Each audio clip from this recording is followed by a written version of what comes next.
Hello everyone, নিয়ে চলাম নতুন একটা ভিডিও। গরমের অবস্থা ভীষণ খারাপ, ভীষণ।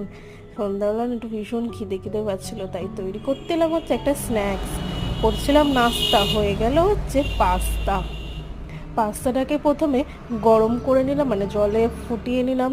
তারপর এই তেল গরম করে তাতে আলু দিয়ে দিলাম, সেই মা ছোটোবেলায় যেরকম স্কুলে টিফিন করে দিত পাস্তা চাউমিন, হলুদ হলুদ, সেই রকমই পাস্তা করছিল মা আজকে।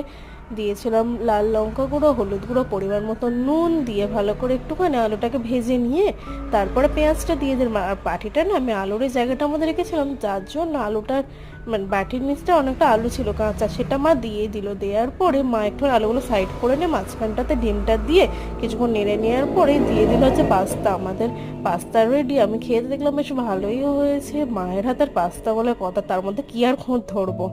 এইভাবেই আজকে দিনটা শেষ করলাম। নতুন ভিডিও দেখবেন অবশ্যই চ্যানেলটা সাবস্ক্রাইব করুন।